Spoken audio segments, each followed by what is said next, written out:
आध्यात्मिक गुरु और कथावाचक मुरारी बापू जी भी हैं हमारे साथ। बापू बहुत बहुत स्वागत है आपका। जय सिया राम। और बौद्ध की तपोस्थली है श्रावस्ती, जहाँ पर आप राम कथा कर रहे हैं। लेकिन इस समय अगर कहा जाए तो अयोध्या की अगर बात की जाए, जो एक सदियों का इंतजार था वो अब खत्म हुआ है। रामलला अपने नए भवन में विराजमान होने जाएंगे। हर जगह, देश ही नहीं बल्कि विदेशों में भी जय श्री राम गूंज रहा है। तो आप क्या कहेंगे, कैसा लगता है जब देश में तो राम का नाम गूंजता ही है, जब विदेशों में भी गूंजता है? क्योंकि आप जब राम कथा करने गए थे तो ब्रिटेन के पीएम ऋषि सुनक आए थे, उन्होंने राम कथा सुनी थी। भगवान राम अयोध्या में शताब्दियों के बाद जो नया राम मंदिर बन रहा है, उसमें भगवान राम की मूर्ति में, इस स्वरूप में प्राण प्रतिष्ठा का अवसर 22 तारीख को है। मैं देख रहा हूँ कि पूरे देश में, और जैसे आपने कहा विदेश में भी, एक बहुत स्वयंभू उत्साह का वातावरण है, क्योंकि राम आदि अनादि तत्व है। मैं 80 साल की और गति कर रहा हूँ आयु की। मैंने तो दुनिया में अपनी उम्र में परमात्मा की मूर्ति में प्राण प्रतिष्ठा का ऐसा वैश्विक उत्सव के बारे में न सुना है न देखा है। इसीलिए मैं कहूँगा कि ऐसा कभी हुआ नहीं है। जन जन के हृदय में स्वयंभू एक श्रद्धा और विश्वास का एक विवेकपूर्ण जोश आया है। मैं इसका स्वागत करता हूँ, और हम सबके लिए, क्योंकि राम पूरे विश्व के है, त्रिभुवन के है। इसलिए ये राम मंदिर और राम जी का उसमें विराजमान होना और प्राण प्रतिष्ठित होना, ये विश्व मंगल के लिए एक बहुत बड़ा सगुन है, ऐसा मैं समझता हूँ। जब हम देख रहे हैं कि देश में हर कोई बहुत खुश है, हर्षोल्लास के साथ ये उत्सव मना रहा है, कण कण राममय है अयोध्या का, और देश भर में भी सभी राम भक्त खुश है। लेकिन जो शंकराचार्य जी का विवाद है, उसको लेकर आप क्या कहेंगे? सब अपनी अपनी राय, अपने अपने विचार होते हैं, अपने अपने विचारों के अनुसार वो अपनी राय देते हैं, तो मैं उसमें कुछ नहीं कह सकता। बस उसके आशीर्वाद हम सबको मिले और ये उत्सव बहुत सोचा हो, इससे सुचारू रूप में सफल हो, ऐसे हनुमान जी के चरणारविंद में प्रार्थना करें, और सभी हमारे गुरुजन इस उत्सव के लिए आशीर्वाद प्रदान करें। इतना ही मैं कहूँगा। ये भी है कि जिस तरीके से प्रभु श्री राम के अलग अलग अपने हिसाब से लोग रूप बना लेते हैं, कोई काल्पनिक कहने लग जाता है, फिल्मों में अलग रूप बना लिया जाता है, और राजनीतिक पार्टियां अपने हिसाब से उस चीज का इस्तेमाल करते हैं। आप राम कथा 65 सालों से ज्यादा से कहते आ रहे हैं। अब हमारे जो दर्शक हैं, जो देख रहे हैं, उनको आप समझाइए कि आखिर राम क्या है, राम कथा क्या है? शास्त्रों में कहा है, राम विग्रहवान, रामो विग्रहवान धर्म, साक्षात धर्म का विग्रह है। और वहां धर्म के आगे पीछे कोई भी शब्द नहीं लगाया गया। ये धर्म विग्रह है। राम साधु है, राम सत्य स्वरूप है, राम पुरुषार्थ और पुरुषार्थ के प्रतीक है। तो जो लोग, देखो, राम जी जब जनकपुर में गए और सीता जी के स्वयंवर में रंगभूमि में गए, तो विश्वामित्र के संग राम जैसे थे वैसे ही गए, लेकिन वहां जितने दर्शक बैठे थे, इन्होंने राम को बिलग बिलग रूप में देखा जी। और तुलसीदास जी ने उस समय पंक्ति लिखी है कि जाकी रही भावना जैसी, प्रभु मूर्ति देखी तिन तैसी। जिसके मन में जैसी भावना, ऐसा राम का। आज भी मैं देख रहा हूँ, अखबारों में पढ़ रहा हूँ, टीवी का समाचार लेता हूँ, तो मैं देखता हूँ कि सबको राम अपने अपने नजरिए से सब देख रहे हैं।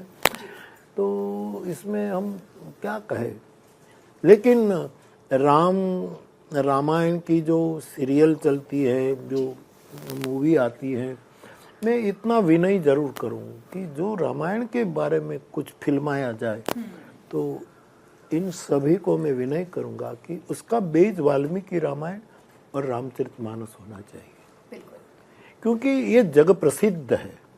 वाल्मीकि रामायण तो संस्कृत में है, तो मान लो कि लोक तक नहीं भी पहुंचे, लेकिन तुलसी लोक तक पहुंचे, तो उसके आधार पर रामायण की कथा होनी चाहिए।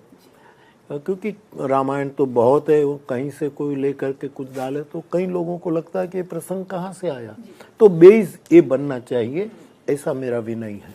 बिल्कुल, भी कहा है कि राम के नाम से आत्म उद्धार होगा और राम के काम से जगत का उद्धार होगा, लेकिन जैसे कांग्रेस और अन्य विपक्षी पार्टियां हैं, उनको निमंत्रण भेजा गया रामलला के प्राण प्रतिष्ठा का, लेकिन उन्होंने मना कर दिया, एक पार्टी से उसको जोड़ दिया, मतलब राम भगवान को एक पार्टी से जोड़ रहे हैं, तो इनका उद्धार कैसे होगा? उसका किसका उद्धार हो न हो तो राम जाने, लेकिन और होगा भी कि नहीं ये भी देखो, ऐसे मंगल अवसर पर शरीक होना ये भी नसीब होना चाहिए, अपने भाग्य की बात है। लेकिन सब अपने अपने तरीके से सोचते हैं, लेकिन भगवान राम को, राम कथा को, राम मंदिर को राजनीति में घसीटना नहीं चाहिए। ये कोई पक्ष का या कोई छोटे बड़े ग्रुप की बात नहीं, ये वैश्विक घटना घटने जा रही है, इस नजरिया से देखना चाहिए। बापू, ये भी है कि अयोध्या नगरी अब बिल्कुल उसी तरीके से साकार हो रही है जैसा सपना एक लंबे अरसे से हर राम भक्त देखता आया है, और मुझे लगता है आपने भी देखा है। आपको क्या लगता है कि और क्या क्या होना चाहिए? मैंने अयोध्या के कई रूप देखे हैं। मैंने अयोध्या में कई कथाएं की है, कितनी की मुझे पता नहीं, लेकिन मैं अयोध्या के कई रूपों से परिचित हूँ। लेकिन इस बार का जो रूप है ये उसका त्रिभुवनीय रूप है, तो देवता भी तरस जाएंगे इस झांकी के लिए और इस रूप के लिए। तो कुछ और ही घटना घटने जा रही है, उसकी सबको प्रसन्नता है। और राम कथा के गायक के रूप में तो मुझे विशेष प्रसन्नता है कि हमारे ठाकुर विराजमान हो रहे शताब्दियों के बाद, ये हम सब के लिए बहुत महत्व। जो मंदिर बना है वो जो मंदिर का शास्त्र जो होता है उसके मुताबिक ही बना होगा और बनाया गया सोमपुरा को लेकर के। और हमने इतना कहा था जब ये घोषणा हुई कि अब नया मंदिर, तो पहले का जो बनाया था मंदिर का नक्शा, उस समय मैंने विनय किया था कि अब जब राम मंदिर होना तो एक वैश्विक रूप देना चाहिए, बहुत भव्य भी होना चाहिए, दिव्य भी होना चाहिए और सेव्य भी होना चाहिए। बाकी तो जो हो रहा है वो बहुत आनंद की बात है। हाँ, मेरा सुझाव इतना जरूर था, शायद ये निर्णय कर लिया भी होगा न्यास ने, लेकिन मेरा विनय, मैंने पहले भी कहा कि भगवान बाल रूप में जब कुमार अवस्था में थे तो वशिष्ठ जी के आश्रम में वेद पढ़ने गए थे, और वाल्मीकि रामायण तो राम चरित्र का मूल है और तुलसीदास जी फूल है।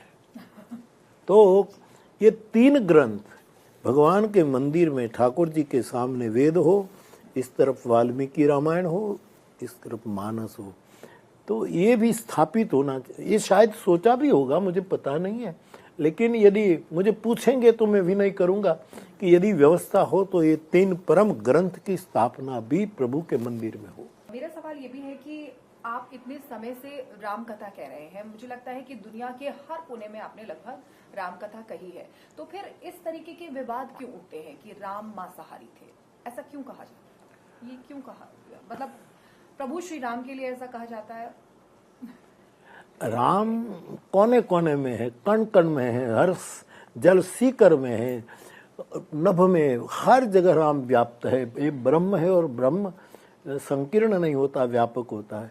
लेकिन जो राम के बारे में ऐसी ऐसी जो बातें कहते हैं और वायरल होती है और जानबूझकर करते हैं, वो उनके विचार है। लेकिन रामचरितमानस को आधार बनाकर देखे तो भगवान राम कंद मूल फल का आहार करते थे, ये स्पष्ट लिखा है शास्त्र में। शास्त्र की धारणा ये है, लेकिन कुछ लोग अपने ढंग से बोलते हैं, तो ये भारत कबूल नहीं करेगा, सनातन धर्म इसको कबूल नहीं करेगा। और इस रूप में भी वो राम की ही प्रसिद्धि कर रहे हैं, क्योंकि भाव से भी राम को भजा जा सकता है, वैर से भी भजा जा सकता है। तो कुछ लोग इस रूप से भज रहे हैं, कुछ लोग इसलिए। तो राम का ही नारा लग रहा है किसी न किसी रूप में। बिल्कुल, बहुत बड़ी बात आप कह रहे हैं कि वैर से भी भजा जा सकता है और उनके लिए भी भजा जा सकता है। आपको क्या लगता है कि जब ये मंदिर प्राण प्रतिष्ठा हो जाएगी, बन जाएगा पूरी तरीके से, तो ये राम भक्तों पर क्या असर इसका पड़ेगा और ये कैसे उनको प्रेरित करेगा? नहीं, बहुत असर पड़ेगा। कोई भी चाहेगा, ये तो अब नया एक द्वार खुल गया, एक नई, मानो एक नया युग शुरू हो रहा है 22 तारीख से। भले हम कलयुग में हो, लेकिन त्रेता युग का हम अनुभव करेंगे। तो अयोध्या के प्रति तो सबकी श्रद्धा रहती है, और ये इसके बाद तो मुझे लगता है कि बहुत श्रद्धा बढ़ेगी और लोग बहुत श्रद्धा से वहाँ आएंगे, और व्यवस्था भी इतनी जुटानी पड़ेगी, और जुटा रहे हैं सब कि ज़्यादा से ज़्यादा लोग दर्शन लाभ लें।